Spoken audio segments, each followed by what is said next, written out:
وہ کون سے صحابی رسول ہیں کہ جن کے قبر انور کو ان کی وفات کے 1300 سال بعد کے بعد کھولا گیا؟ جب ان کی قبر شریف کو کھولا گیا تو لوگوں نے کیا دیکھا؟ کیا 1300 سال کے بعد ان کے جسموں میں کسی قسم کا تغیر واقعہ ہوا؟ اور یہ واقعہ کس ملک میں پیش آیا اور کون سے سن عیسوی میں پیش آیا؟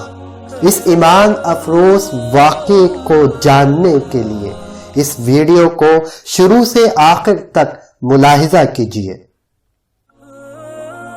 یہ تقریباً 1932 یا 1933 سن عیسوی کا واقعہ ہے۔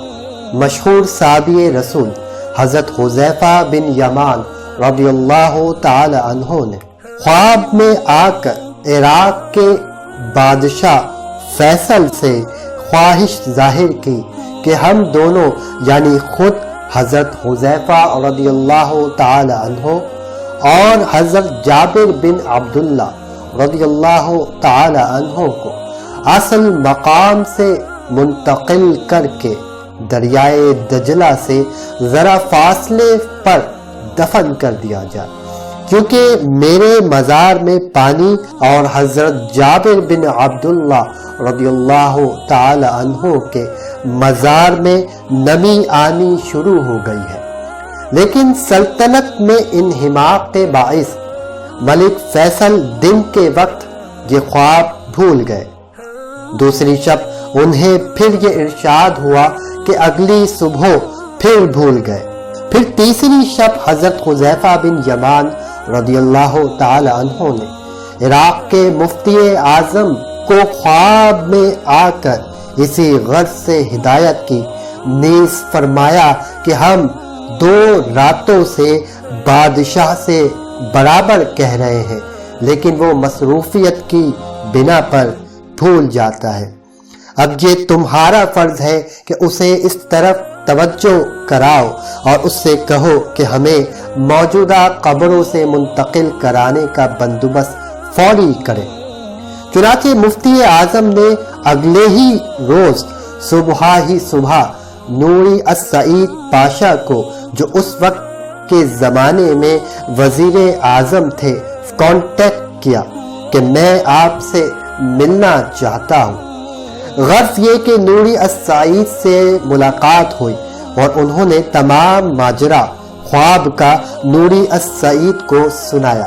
نوری السعید نے بادشاہ سے ان کی ملاقات کا فوری بندوبست کیا، خود بھی ہمراہ گئے۔ مفتی صاحب نے اپنا خواب بیان کیا تو بادشاہ نے کہا کہ بے شک میں نے بھی 2 راتوں کو متواتر انہیں خواب میں دیکھا ہے، اور ہر بار انہوں نے مجھے بھی حکم دیا ہے، اور تو اور میں نے انہیں گزشتہ شب بھی خواب میں دیکھا ہے۔ میں حیران تھا کہ یہ کس قسم کا خواب ہے۔ مفتی اعظم نے کہا کہ وہ صاف الفاظ میں کہہ رہے ہیں خواب میں کہ ہم دونوں کو وہاں سے نکال کر دریا سے ذرا فاصلے پر کہیں دفن کیا جائے۔ اب اس سے زیادہ واضح بات اور کیا ہو سکتی ہے؟ بادشاہ شاہ فیصل نے کہا کہ میرا خیال یہ ہے کہ بطور احتیاط پہلے اس کی تصدیق کرا لی جائے کہ آیا دریا کا پانی ان کے قبور شریف کی طرف آ رہا ہے یا نہیں۔ مفتی اعظم نے اس پر رضامندی ظاہر کی۔ چنانچہ عراق کے محکمہ تعمیرات عامہ کے چیف انجینئر کو شاہی فرمان جاری ہوا کہ مزارات سے دریا کے رخ پر 20 فٹ کے فاصلے پر بورنگ کرا کے معلوم کیا جائے کہ آیا دریا کا پانی اس طرف آ بھی رہا ہے یا نہیں، اور شام تک رپورٹ پیش کر دی جائے۔ چنانچہ تمام دن جگہ جگہ کھدائی کی گئی، لیکن پانی تو درکنار، کافی نیچے سے جو مٹی نکلی اس میں بھی کسی قسم کی نمی نہیں پائی گئی۔ عراق کے مفتی اعظم تمام دن وہیں موجود رہے اور تمام کارروائی بذات خود دیکھتے رہے۔ غرض یہ کہ انہیں بڑی مایوسی ہوئی۔ شام کو بادشاہ کو اطلاع دے دی گئی۔ اس رات حضرت حذیفہ بن یمان رضی اللہ تعالی عنہ نے ایک مرتبہ پھر خواب میں بادشاہ کو آ کر تاکید کی کہ ہمیں ہٹاؤ اور جلدی کرو، دریا کا پانی ہمارے مزارات میں جمع ہونا شروع ہو گیا ہے۔ بادشاہ کو چونکہ رپورٹ مل چکی تھی، اس نے کہا کہ یہ محض خواب ہے، اس میں کوئی حقیقت نہیں۔ چنانچہ اس نے اس بار پھر اس خواب کو نظر انداز کر دیا۔ اگلے روز حضرت حذیفہ بن یمان رضی اللہ تعالی عنہ مفتی اعظم کے خواب میں تشریف لے آئے اور ان سے بھی پھر وہی کہا، اور اس دفعہ سختی سے کہا کہ ہم کہہ رہے ہیں کہ ہمیں یہاں سے منتقل کرو، پانی ہے کہ ہمارے مزارات میں گھستا ہی چلا آ رہا ہے۔ مفتی اعظم صبح ہی صبح ہراساں پریشاں قصر شاہی میں پہنچے اور بادشاہ کو پھر اپنے خواب سے مطلع کیا۔ بادشاہ جھنجھلا اٹھا۔ اس نے کہا کہ مولانا آپ خود ہی سوچئے کہ میں کیا کر سکتا ہوں۔ آپ خود ہی وہاں تمام دن رہے اور ساری کارروائی اپنی آنکھوں سے دیکھی۔ ماہرین ارضیات کی رپورٹ بھی آ چکی ہے کہ پانی تو درکنار، وہاں نمی بھی نہیں ہے۔ چنانچہ اب مجھے پریشان کرنے اور خود پریشان ہونے سے کیا فائدہ، جائیے آپ بھی اب آرام کیجیے۔ مفتی اعظم نے کہا کہ بے شک ساری کارروائی میرے سامنے ہوئی اور جو رپورٹ آئی وہ بھی میرے علم میں ہے، لیکن آپ کو اور مجھے متواتر خواب میں حضرت حذیفہ بن یمان رضی اللہ تعالی عنہ آ کر یہ کہہ رہے ہیں، چنانچہ خواہ کچھ بھی ہو ہمیں مزارات کو کھلوانا چاہیے۔ شاہ عراق نے کہا کہ اچھا آپ فتویٰ دے دیں۔ مفتی اعظم نے حضرات صحابہ کرام رضی اللہ تعالی عنہ کے مزارات کھولنے اور انہیں وہاں سے منتقل کرنے کا وہیں بیٹھے بیٹھے فتویٰ دے دیا۔ چنانچہ یہ فتویٰ اور عراق کے بادشاہ کا فرمان اخبارات میں شائع کر دیا گیا کہ بروز عید قرباں بعد نماز ظہر دونوں صحابہ کرام رضی اللہ تعالی عنہما کے مزارات کھولے جائیں گے۔ اخبارات میں فتویٰ اور فرمان کا چھپنا تھا کہ تمام دنیا اسلام میں جوش و خروش پھیل گیا۔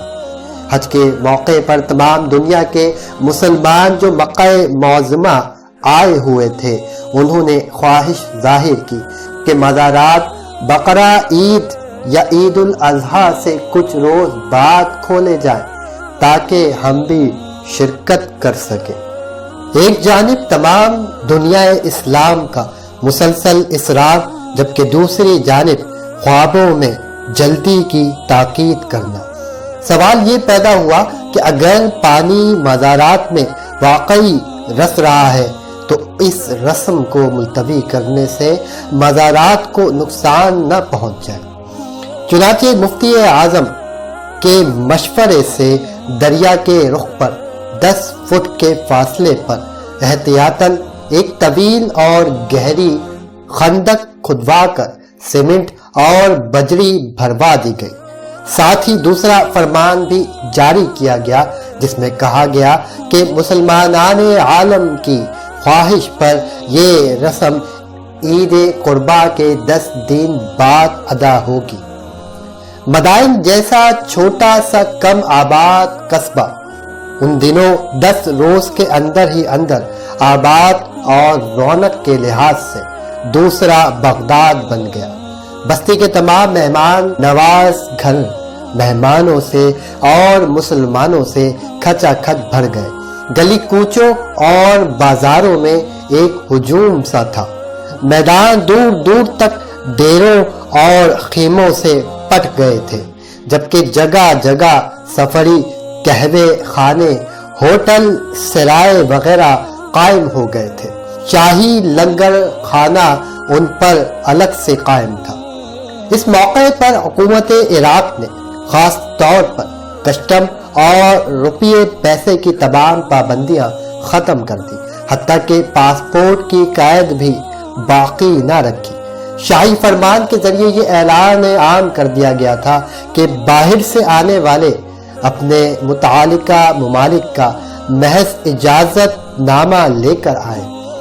ان کے علاوہ ترکی اور مصر سے اس موقع پر خاص سرکاری وفود آئے، نیز حضرات صحابہ کرام رضی اللہ تعالی عنہ کو سلامی دینے کی غرض سے ان کے ساتھ اپنے اپنے ملکوں کا سرکاری بینڈ آیا۔ مصطفیٰ کمال اور جمہوریہ ترکی کی نمائندگی ایک وزیر مختار نے کی۔ مصری وفد میں علماء اور وزراء کے علاوہ سابق شاہ فاروق والی مصر نے، جو اس وقت ولی عہد بھی تھے، بطور رئیس وفد شرکت کی۔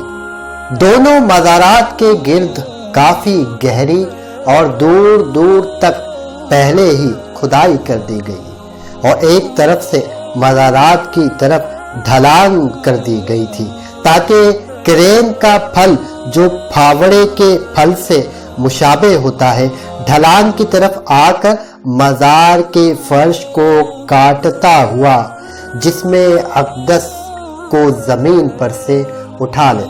کرین کے پھل پر اسٹریچر پہلے ہی کس دیا گیا تھا تاکہ جسم اقدس کو تابوت میں رکھنے میں سہولت ہو۔ غرض یہ کہ ان 10 دنوں میں جن خوش نصیب لوگوں کی قسمت میں ان دونوں بزرگوں کی زیارت لکھی تھی، وہ سلمان پارک پہنچ چکے تھے۔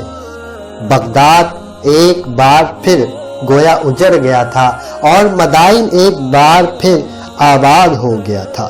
اس موقع پر ایک اندازے کے مطابق 5 لاکھ اشخاص نے شرکت کی، جن میں ہر ملک، مذہب، فرقے اور عقیدے کے لوگ شامل تھے۔ آخر کار وہ دن بھی آ گیا جس کی آرزو میں لوگ جوق در جوق سلمان پارک میں جمع ہو گئے تھے۔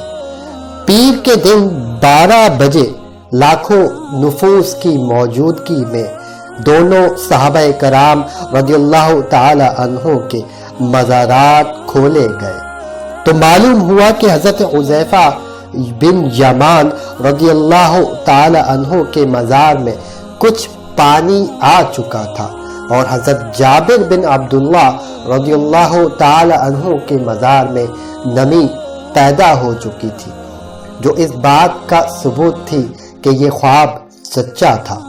حالانکہ دریائے دجلہ وہاں سے کم از کم 2 فرلانگ کے فاصلے پر تھا۔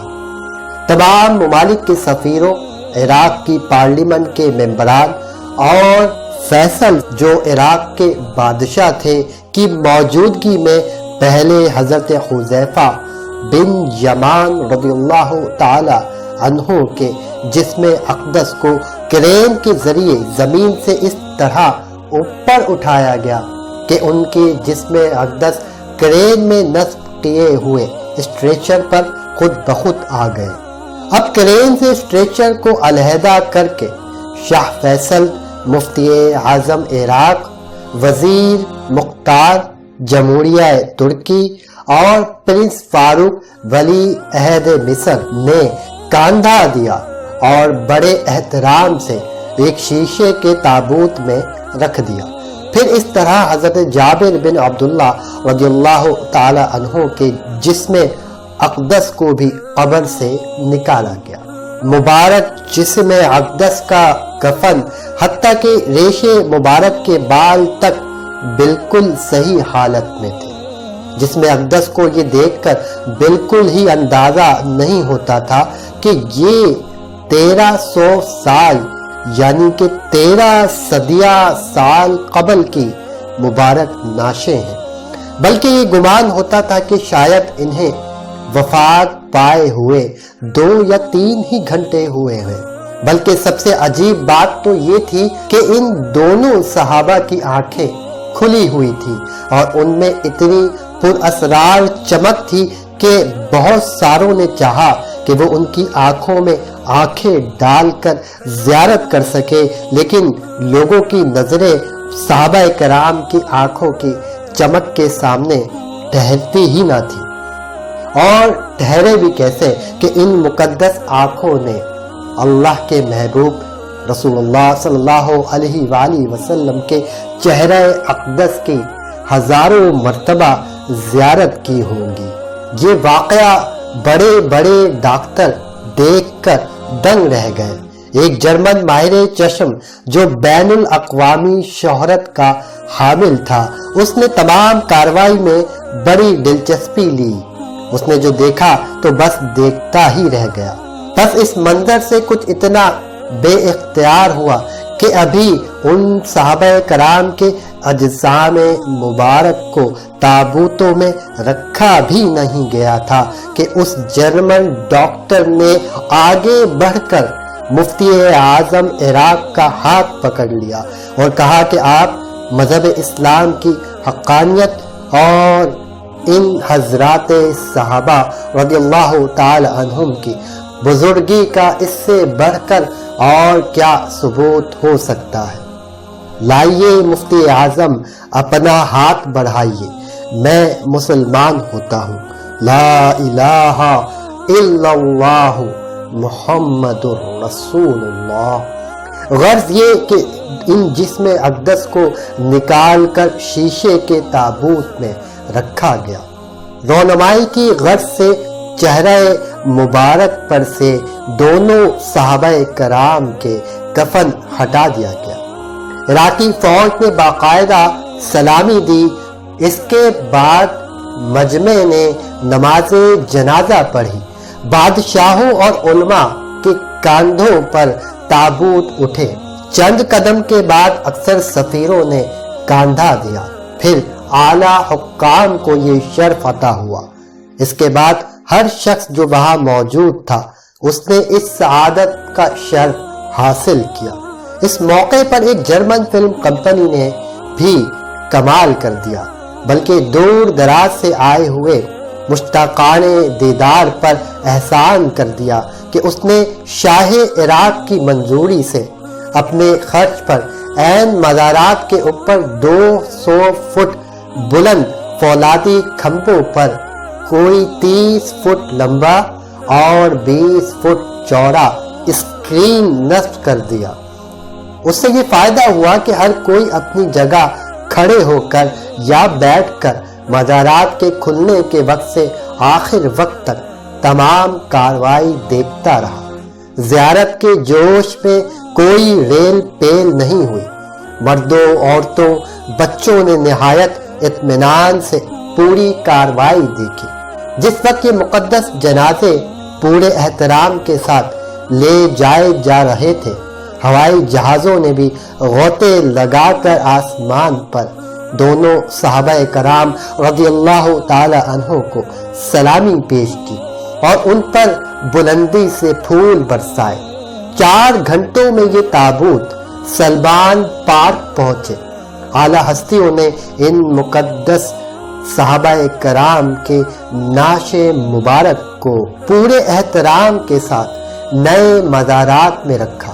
توپوں کی گرج اور اللہ اکبر کے فلک شگاف نعروں کے درمیان یہ دونوں زندہ شہید سپرد خاک کر دیے گئے۔ ناظرین، اس واقعے کو دیکھ کر اس وقت ہزاروں لوگ مسلمان ہوئے تھے، اور یہ واقعہ آج بھی اسلام کی صداقت، سچائی کی زندہ مثال ہے۔